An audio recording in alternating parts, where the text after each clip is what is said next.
नमस्कार दोस्तों, welcome back to ज्ञान पिपांशु क्लासेस।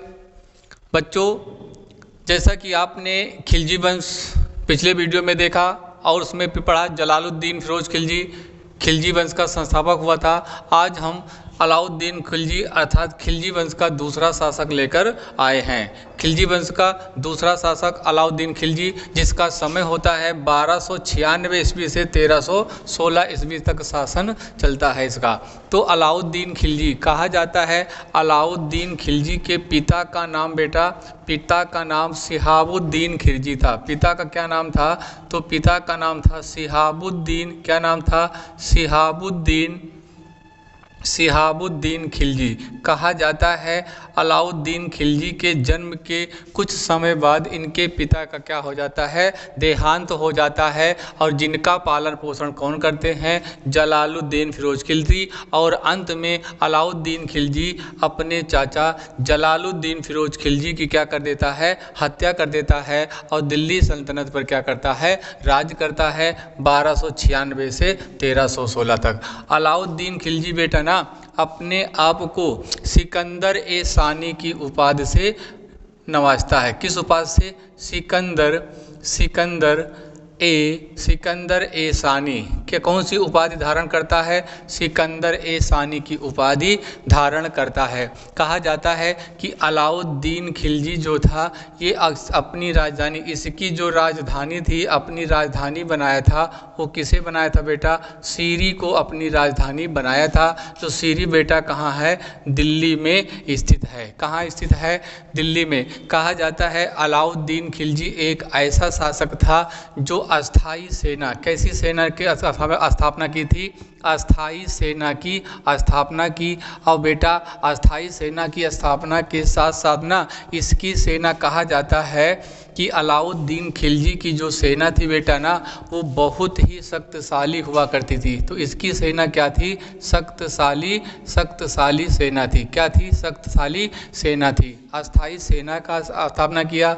और सैनिकों की, ये बढ़िया बहुत इम्पॉर्टेंट है, सैनिकों की क्या लिखने की? हुलिया लिखने की क्या की थी? प्रथा को प्रारंभ किया था। हुलिया लिखने की। और क्या किया था? घोड़ा दागने की प्रक्रिया। घोड़ा दागने की क्या किया था बेटा? घोड़े दागने की प्रक्रिया को इसने अपनाया था।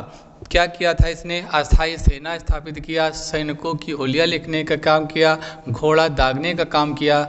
और सैनिकों को बेटा सैनिकों को नगद वेतन देने का, सैनिकों को नगद वेतन देना भी स्टार्ट इसने किया था। सैनिकों को नगद वेतन देने को इसने स्टार्ट किया था। और सेना में भर्ती करने के लिए युवाओं को क्या किया था? सेना में भर्ती करने के लिए किसको? करने के लिए युवाओं को, करने के लिए किसको बच्चों?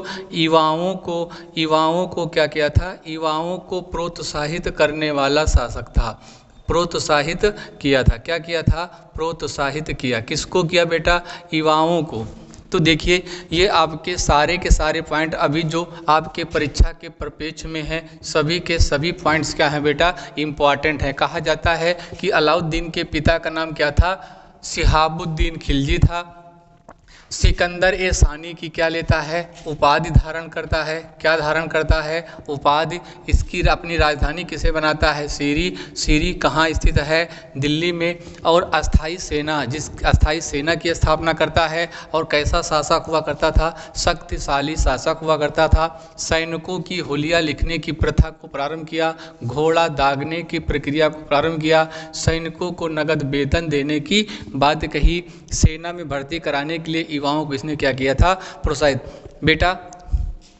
और अलाउद्दीन खिलजी ने क्या किया था बेटा? बहुत इम्पॉर्टेंट, किसने? बाजार नियंत्रण। क्या किया था? बाजार नियंत्रण प्रणाली को अपनाया था। बाजार नियंत्रण प्रणाली, इसी को बेटा कहते हैं मूल्य नियंत्रण प्रणाली। क्या कहते हैं? मूल्य नियंत्रण प्रणाली। किसे कहते हैं? बाजार नियंत्रण प्रणाली। बेटा ये बाजार नियंत्रण प्रणाली, इसी को हम मूल नियंत्रण प्रणाली कहते हैं। कहा जाता है कि बाजार नियंत्रण प्रणाली में अलाउद्दीन खिलजी ने जो नियम बनाया उसमें व्यापारियों के लिए बनाया, और व्यापारी यदि कम तौल करते थे तो जितना तौल कम करते थे तो उसमें से व्यापारी से जो है ना, व्यापारी के शरीर से अलाउद्दीन खिलजी उतना मांस कटवा लिया करता था। ये बेटा घोड़ा दागने वाली प्रक्रिया नहीं है कि बंदूक से घोड़ा दाग दिया जाए। घोड़ा दागने का मतलब क्या था कि घोड़ा का चिन्ह बनाना, कि कोई घोड़ा है, उसका घोड़ा है, उस पर कोई सिंबल बना दिया जाए, कोई सिंबल बना दिया जाए तो पता चले कि हाँ ये मेरे ही सैनिकों का क्या है, घोड़ा है। सैनिकों की हुलिया लिखवाने का काम किया, अर्थात सैनिकों को एक जैसे कपड़ा देने का काम किया। और सैनिकों में ना ये क्या करता था, इनको नगद वेतन देने की भी बात की थी, और सेना में भर्ती कराने के लिए युवाओं को क्या किया था, प्रोत्साहित किया था। बेटा ये तो था आपका सारे के सारे फर्स्ट राउंड में अलाउद्दीन खिलजी से संबंधित क्वेश्चन, जो सारे के सारे क्वेश्चन क्या हैं, सभी क्वेश्चन इंपॉर्टेंट हैं। आप लोग इसका स्क्रीनशॉट ले लें, फिर आगे हम चलते हैं।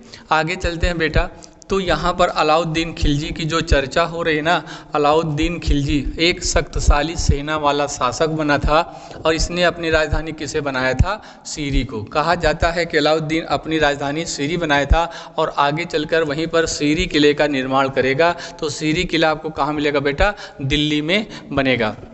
अब देखिए अलाउद्दीन खिलजी अपने आप को क्या कहा था, सिकंदर ए सानी। क्या कहा था, सिकंदर ए सानी। क्या कहा था, कैसी उपाधि देगा, सिकंदर ए सानी। इसी को सिकंदर द्वितीय भी कहा जाता है। इसी को क्या कहा जाता है बच्चे, सिकंदर द्वितीय भी कहा जाता है। और इसके समय में अमीर खुसरो, आपने पढ़ा होगा अमीर खुसरो। क्या पढ़ा बेटा, अमीर खुसरो का नाम सभी लोग जानते होंगे।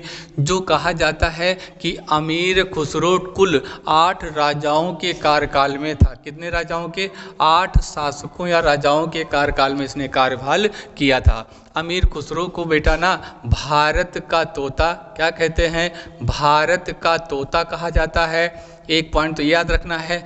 दूसरा भारत का तोता, दूसरा कहा जाता है तोता ए हिंद। क्या कहा जाता है, तोता ए हिंद कहा जाता है। और तीसरा पॉइंट आपको क्या कहना है, ये अमीर खुसरो के उपनाम हुआ करते थे। तीसरा नाम क्या याद करना है, तोतिए हिंद। क्या कहेंगे, तोतिए हिंद कहेंगे। और बेटा अमीर खुसरो की पुस्तक आपको देखनी है, पुस्तक याद रखना है। पहला आपका होता है तुगलकनामा। क्या है, तुगलकनामा पुस्तक एक याद करनी है। और दूसरी पुस्तक याद करना बेटा लैला मजनू याद रखना है। बेटा कहा जाता है कि लैला मजनू जो है प्रेम कहानी, लैला मजनू की हीर रांझा की कहानी क्या थी, फेमस हुई थी। बेटे कहा जाता है कि प्यार वही अमर होता है, प्यार वही अमर होता है जो असफल होता है। प्यार वही अमर होता है जो क्या होता है, असफल होता है। अब इधर अलाउद्दीन खिलजी अमीर खुसरो के पास आते हैं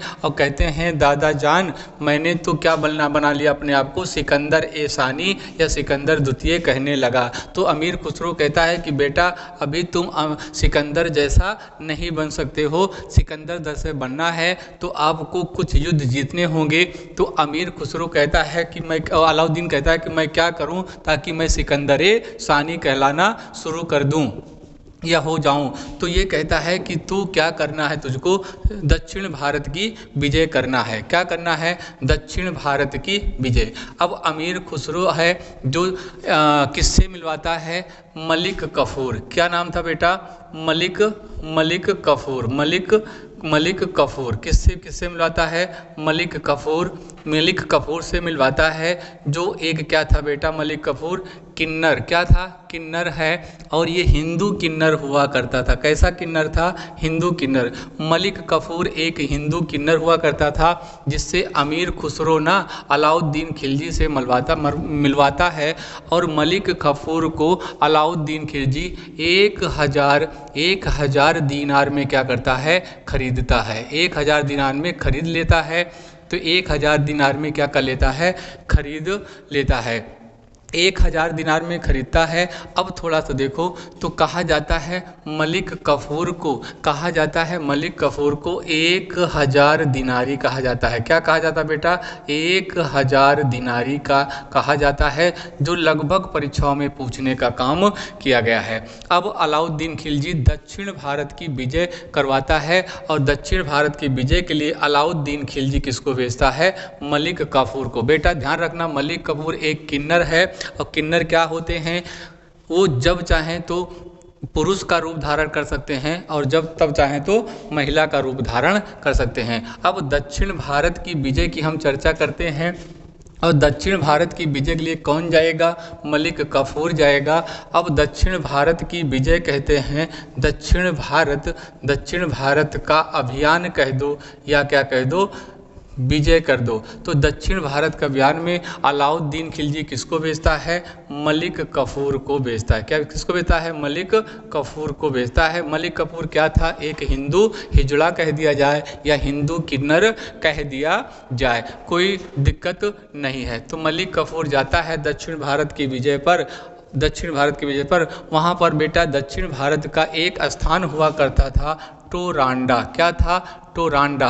हमें इस नाम से ही पता चल रहा है कि यहाँ पर टोरांडा, यहाँ के जो राजा हुआ करते थे सभी राजा एक साथ युद्ध करते थे और ये राजा क्या करते थे?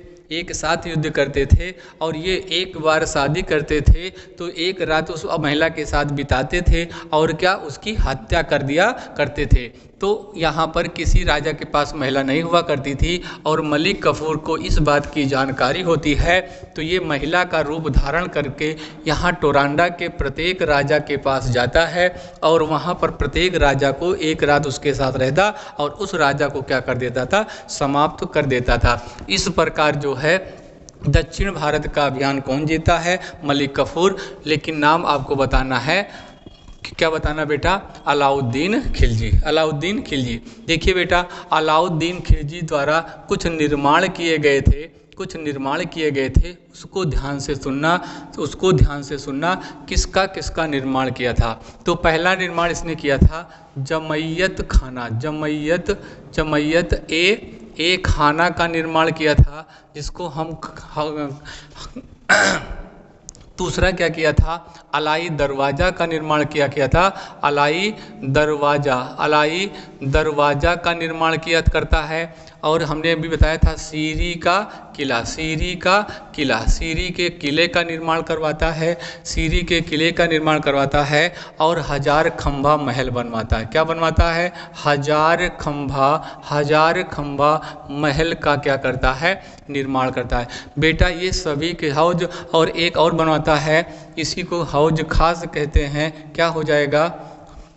हौज या हौजे खास कहते हैं, हौज ए खास कहते हैं। इसका भी निर्माण करवाता है। ये सभी के सभी बिल्डिंगें कहाँ बनवाता है बेटा?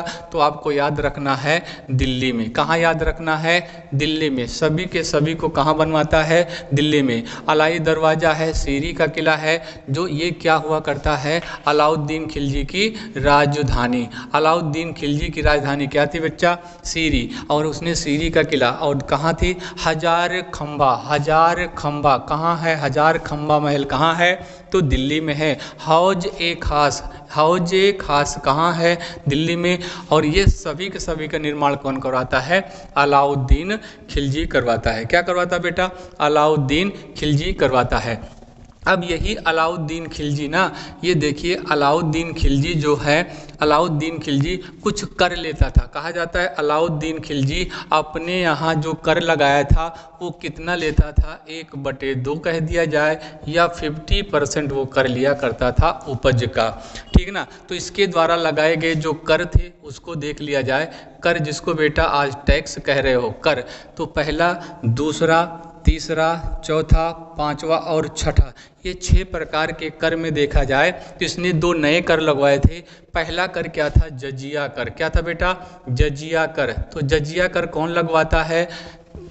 तो आप कहोगे अलाउद्दीन खिलजी अपने शासनकाल में जजिया कर। वैसे बेटा भारत में जजिया कर लाने का श्रेय किसे जाता है? तो भारत में जजिया कर लाने का श्रेय जाता है मोहम्मद बिन कासिम को, जो भारत का प्रथम अरब आक्रमणकारी हुआ करता था, मोहम्मद बिन कासिम। तो जजिया कर लगवाता है और दूसरा लगाता है जकात कर। कौन सा कर था? जकात कर। तीसरा खर्च कर था आपका खुम्स कर। कैसा कर? खुम्स कर था। और चौथा कर आपका खुम्स के बाद खराज कर था। कैसा कर? खराज कर था। और पांचवा चरी कर था बेटा, चरी कर था। और छठा जो था ना वो गढ़ी कर था, गढ़ी कर। तो बेटा ये दो कर जो है ना ये नया कर लगाता है, ये नया कर लगाता है। कौन लगाता है? अलाउद्दीन खिलजी। अब बेटा जजिया कर कहा जाता है, बहुत इम्पॉर्टेंट है कि जजिया कर जो है ना गैर मुसलमानों से लिया जाता था। किससे लिया जाता था? गैर मुसलमानों से। अर्थात कह दिया जाए कि हिंदुओं से लिया जाने वाला कर कौन सा था? हिंदुओं से लिया जाने वाला कर कि कौन सा कर था बेटा? जजिया कर। और यही जजिया कर हिंदुओं से लिया जाता था, लेकिन बाद में फिरोज शाह तुगलक आएगा जो ब्राह्मणों से भी क्या लेगा? जजिया कर लेगा। ये जकात कर है। जकात कर बेटा केवल किससे लिया जाता था? मुसलमानों से। किससे लिया जाता था? मुसलमानों से। किससे लिया जाता था? मुसलमानों से। खुम्स कर जो था बेटा वो लूट का धन होता था। किसका धन? लूट का धन हुआ करता था, जो किससे लिया जाता था? सैनिकों से लिया जाता था। किससे लिया जाता था? सैनिकों से। खराज कर बेटा क्या था? ये मुसलमानों की धार्मिक भूमि कर था। मुसलमानों से ये धार्मिक कैसा कर था? भूमि कर था। ठीक है ना, भूमि कर था। और चरी कर मतलब था कि जो दुधारू पशु होते थे, किससे लिया जाता था? दुधारू पशु या कह दिया जाए कि जानवरों से लिया जाता था। किससे लिया जाता? जानवरों से लिया जाता था। कौन सा? चरी कर। और गढ़ी कर क्या था बेटा? गढ़ी कर जो था वो मकानों से लिया जाते थे। किस पर लगाया गया था गढ़ी कर? मकान पर। किस पर लगाए थे? मकान पर। क्या लगाए थे? मकान पर गढ़ी कर लगाए थे। देखिए यहाँ पर इसने क्या किया, जो ये सब कर लगाए तो इसने एक क्या किया था? खालसा एकता प्रणाली। अर्थात कह दिया जाए भारत में जो बेटा एकता प्रणाली लाया, एकता प्रणाली आई थी ना, एकता प्रणाली आई थी, इसको लाने का श्रेय किसे? कौन लगाया था एकता प्रणाली? इल्तुतमिश। भारत में एकता प्रणाली कौन चलाता है? इल्तुतमिश चलाता है। लेकिन अलाउद्दीन खिलजी एकता प्रणाली के आधार पर क्या करता है? वो खालसा भूमि की स्थापना करता है। किसकी स्थापना करता है? खालसा भूमि की क्या करता है? स्थापना। अब इसको थोड़ा सा ध्यान से समझें। एकता प्रणाली में क्या हुआ करता था? इल्तुतमिश ने अपने यहाँ पर जो उसके साम्राज्य के लोग गरीब हुआ करते थे, उसको क्या करता था? भूमि दान में दिया करता था बेटा। लेकिन ये आता है अलाउद्दीन खिलजी, किसका निर्माण करता है? खालसा भूमि की क्या करता है? निर्माण करता है। और इस भूमि को ये क्या कह दिया गया? सरकारी भूमि। क्या कह दिया गया? सरकारी भूमि। अर्थात जो शासक होगा वो उसकी भूमि होगी। इसलिए देखिए इसने क्या किया? चरी कर लगाया। इसकी ज़मीन पर जब कोई जानवर चरने जाता था उस पर कर लगाया। जो मकान बनाया उस पर इसने क्या लगाने का काम किया? कर लगाने का काम किया है। आइए आगे देखते हैं। इसने अलाउद्दीन खिलजी ने कुछ पद को सृजित किया था, जैसे दीवान ए रियासत। दीवान ए रियासत में क्या होता था? बाजार नियंत्रण का क्या करता था? संचालक। बाजार नियंत्रण क्या करने वाला था? संचालक। सहना ए मंडी एक पद इसने बनाया, जिसमें कहा गया कि प्रत्येक बाजार में बाजार का एक अधीक्षक होगा।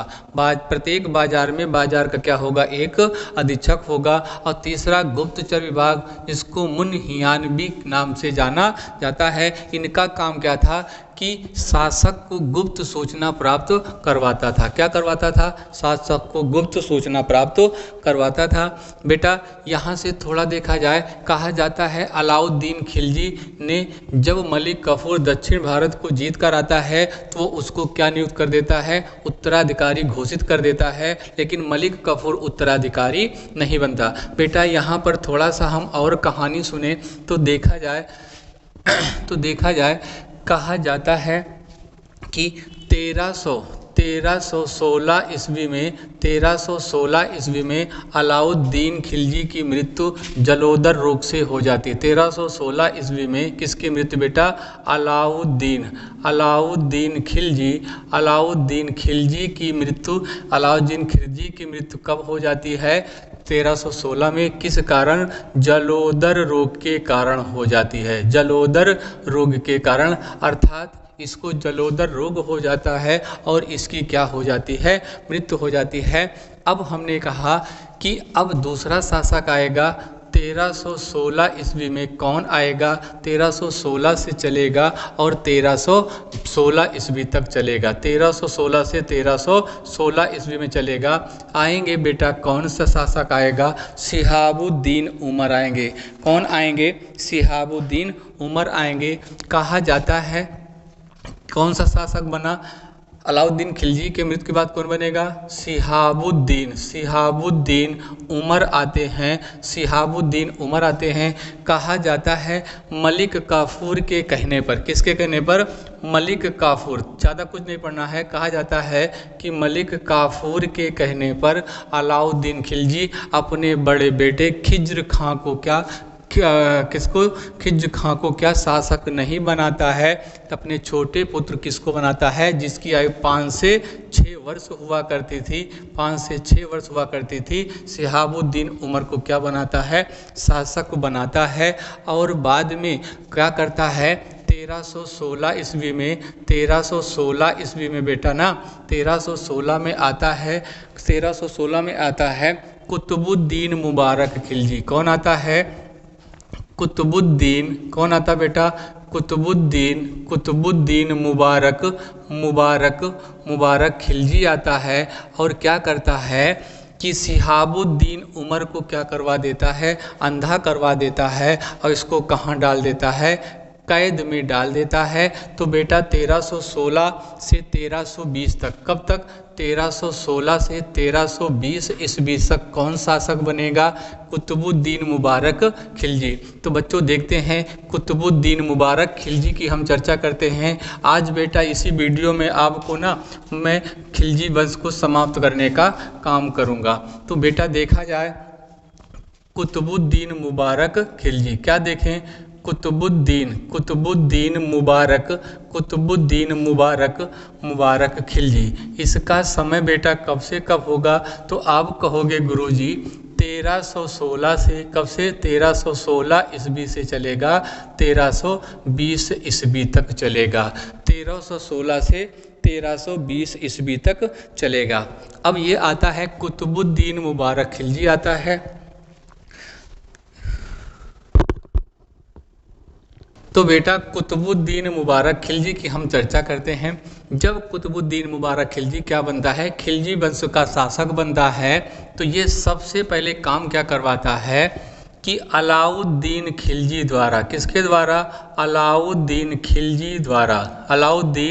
खिलजी द्वारा कठोर नीति व्यवस्था। कैसी? कठोर नीति व्यवस्था को क्या करता है बेटा? व्यवस्था को समाप्त कर देता है। क्या कर देता है? समाप्त। अर्थात आप ध्यान दीजिए कि कुतुबुद्दीन मुबारक खिलजी जो है ना, अलाउद्दीन खिलजी के द्वारा जो कठोर नीति व्यवस्था लागू की गई थी उसको क्या कर देता है? समाप्त कर देता है। जैसे चरी कर हो गया, गढ़ी कर, तमाम कर लिया करता था, कठोर नीति अपनाया था इसने, तो उसके द्वारा क्या कर दिया गया? समाप्त। दूसरा पॉइंट क्या करता है? बाजार नियंत्रण प्रणाली को भी क्या कर देता है? समाप्त कर देता है। बाजार नियंत्रण प्रणाली को क्या करता है? प्रणाली, या आप बच्चे से को मूल्य नियंत्रण प्रणाली को क्या करता है, समाप्त कर देता है। दो चीज़ें इसने किया उसके द्वारा, अर्थात अलाउद्दीन खिलजी द्वारा जितनी भी कठोर नीतियां थी, व्यवसायें थी, उसको समाप्त करता है और बाजार नियंत्रण प्रणाली को पूर्ण रूप से समाप्त कर देता है। कहा जाता है कि कुतुबुद्दीन मुबारक खिलजी को बेटा ना, कुतुबुद्दीन मुबारक खिलजी को नग्न स्त्री व नग्न पुरुष, कैसे नग्न पुरुष की संगत पसंद थी। कैसी पसंद थी, नग्न पुरुष और नग्न स्त्री की क्या थी, उसको संगत पसंद थी। ये स्वयं जो है क्या होता था, स्वयं नग्न रहा करता था। क्या रहा करता था, नग्न रहा करता था। तो ये थोड़ा सा ध्यान रखें। और एक हमारे इतिहासकार आते हैं, बर्नी महोदय आते हैं। बर्नी महोदय इतिहासकार होते हैं। इन्होंने कहा कि कुतुबुद्दीन मुबारक खिलजी एक ऐसा शासक था जो अपने दरबार में नंगे दौड़ा करके अपने शासकों के माफ़ कीजिएगा, जियाउद्दीन, मतलब कह रहा है कि बर्नी के कथन के अनुसार कहा जाता है कुतुबुद्दीन मुबारक खिलजी जो है ना, नग्न होकर अपने दरबार दौड़ते जाया करता था। कहा जाता है दौड़ते जाया करता था। और इसने कुतुबुद्दीन मुबारक खिलजी ने अपने आप को खलीफा की उपाधि से घोषित करता है, खलीफा की उपाधि कर लेता है। और बेटा एक उपाधि और लेता है जिसको अल इलाल कहते हैं। क्या कहते हैं, खलीफा की उपाधि लेता है और अल इमाम की उपाधि लेता है। अल इमाम की क्या लेता है, उपाधि धारण करता है। कुतुबुद्दीन मुबारक खिलजी अल इमाम करता है। और एट लास्ट में आता है कौन सा, कुतुबुद्दीन मुबारक खिलजी। और 1320 में कहा जाता है, 1320 ईस्वी में कौन आता है, खुसरो शाह। कौन आते हैं, खुसरो शाह आते हैं। या बेटा इसी को खुसरो खां कह दिया जाए तो कोई दिक्कत नहीं होगी। खुसरो खां आते हैं और 1320 ईस्वी में मुबारक खिलजी की क्या कर देते हैं, हत्या करते हैं और दिल्ली की गद्दी पर बैठता है। और इसका समय होगा बेटा 1320 ईस्वी से 1320 ईस्वी तक चलेगा। इसने ज़्यादा कुछ नहीं किया। और खुसरो शाह आता है तो ये अपने आप को पैगंबर का, किसका, पैगंबर का क्या मानता है, पैगंबर का सेनापति मानता है, पैगंबर का सेनापति की उपाधि से धारण करता है। इसलिए यहाँ के इसके जो विरोधी मुसलमान हुआ करते थे तो उन्होंने कहा कि इस्लाम किस में है बेटा, इस्लाम क्या है, इस्लाम खतरे में है। इस्लाम किस में है, खतरे में है। इस्लाम क्या है, खतरे में है। इस्लाम क्या है बेटा, खतरे में है। इस्लाम खतरे में है। और इसको इस्लाम का शत्रु भी कहा गया है। खुसरो खां को इस्लाम का क्या कहा गया है, इस्लाम का क्या कहा, शत्रु भी कह दिया। और बाद में 1320 ईस्वी की घटना आती है। 1320 ईस्वी की क्या थी बेटा, घटना आती है। लास्ट होता है खुसरो का समय और आते हैं गयासुद्दीन तुगलक। कौन आते हैं, गयासुद्दीन तुगलक आते हैं। गयासुद्दीन तुगलक आते हैं। कौन आते बेटा, तुगलक आते हैं। और किसकी, खुसरो की क्या कर देते हैं, हत्या कर देते हैं। और दिल्ली सल्तनत पर तीसरा राजवंश लाते हैं, तुगलक वंश लाते हैं। कौन सा वंश लाते हैं, तुगलक वंश। कौन सा वंश लाते बेटा, तुगलक वंश लाते हैं। और जिसका समय 1320 से चलेगा 1414 ईस्वी तक चलेगा। तो बेटा आगे की कहानी हम कल बताएंगे और आपको अच्छा लगा होगा। हमने कहा कुतुबुद्दीन मुबारक खिलजी, अलाउद्दीन खिलजी के द्वारा स्थापित सभी कठोर नीतियों की व्यवस्था को समाप्त करता है, बाजार नियंत्रण प्रणाली समाप्त करता है। और इसको कैसी संगत पसंद थी, नग्न स्त्री और नग्न पुरुष की संगत पसंद थी। ये खुद नग्न रहा करता था। और जियाउद्दीन बर्नी के अनुसार, इतिहासकार बर्नी हुआ करते थे, इनके अनुसार इन्होंने कहा कि कुतुबुद्दीन मुबारक खिलजी नग्न हो करके खुले दरबार में दौड़ा हुआ जाता था। बेटा आपको मेरा वीडियो यदि अच्छा लगा हो तो मैं आशा करता हूँ आपको मेरा वीडियो अच्छा लगा होगा। यदि अच्छा लगा है तो लाइक करना ना भूलें, शेयर से अधिक बच्चों के पास शेयर करें ताकि किसी का भी भला हो जाए। आपके एक शेयर से किसी बच्चे का, यदि मेरे से एक क्वेश्चन पढ़ा है उसका भला हो जाता है तो आप धन्य हो जाएंगे और हम भी धन्य हो जाएंगे। कहा जाता है कि मंजिल भले ना मिले, मंजिल कितनी भी दूर हो हमें रुकना नहीं चाहिए, क्योंकि पहाड़ों से निकलने वाली नदियाँ कभी सागर का पता नहीं पूछती हैं। बहुत बहुत धन्यवाद वीडियो देखने के लिए।